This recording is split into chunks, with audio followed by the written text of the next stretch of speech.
Hi മക്കളെ, അസ്മാസ് ബ്ലോഗിലേക്ക് എല്ലാവർക്കും സ്വാഗതം.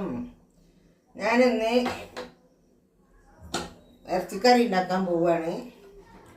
അതിലേക്ക് ഞാനിതാ ഇറച്ചി 1.5 കിലോ ഇറച്ചി കഴുകിയിലിട്ടിട്ടുണ്ട്.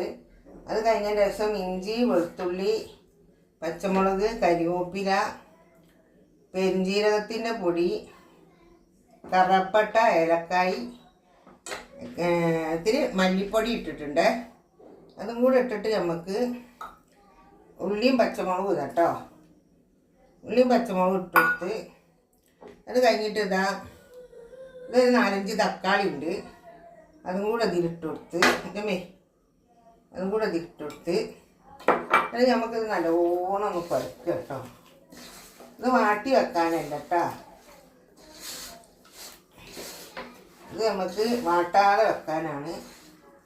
എപ്പോഴും വാട്ടി വെച്ചാൽ അത് രസം വേറെ, ഇതിങ്ങനെ കുഴച്ച് വെക്കുമ്പോൾ അത് രസം വേറെ കേട്ടോ. അത് നല്ലോണം കുഴക്കുക. പത്തോ പറയ്.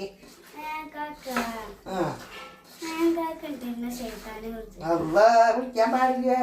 എന്തിനാടെ കുട്ടീനെ അങ്ങനെയൊക്കെ വിളിക്കണേ? നല്ല കുട്ടിയല്ലേ, അവളെന്ത് ചെയ്ത്താൻ വിളിക്കണേ?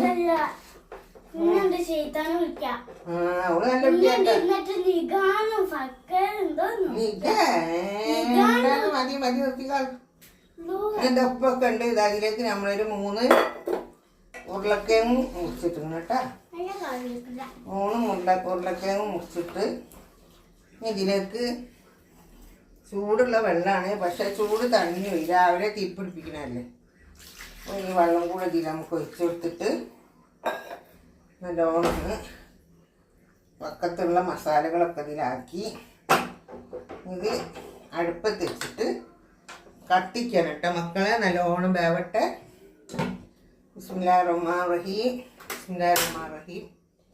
ഇതാ കത്തി വേകട്ടെ. നല്ലോണം ഒന്ന് വേവട്ടെ. എന്നിട്ട് ബാക്കി നമുക്ക് കാണാം.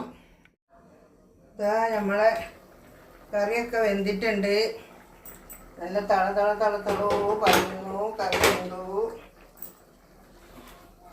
ഉരുളക്കിഴങ്ങൊക്കെ വെന്തിട്ടുണ്ട് കേട്ടോ.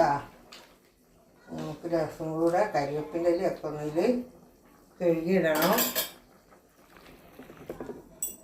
ഇതാ നമുക്ക് രസം കരിവേപ്പില ഇട്ട് കൊടുത്തിട്ടുണ്ട്.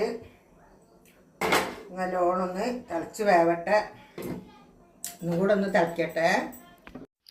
അങ്ങനെ മക്കളെ, നമ്മളെ പണിയൊക്കെ കഴിഞ്ഞ് വേറെന്തൊക്കെ വിശേഷം? സുഖമാണോ? നിങ്ങളൊക്കെ സപ്പോർട്ടാണ്, ഉമ്മാൻ്റെ സപ്പോർട്ട്. എല്ലാവരും ഉമ്മാനെ മറക്കരുത്. എല്ലാവരും ഉമ്മാനെ സപ്പോർട്ട് ചെയ്യുക. വീഡിയോ ഇഷ്ടപ്പെട്ടാൽ ലൈക്ക് ചെയ്യുക, ഷെയർ ചെയ്യുക, സബ്സ്ക്രൈബ് ചെയ്യുക. Okay, by.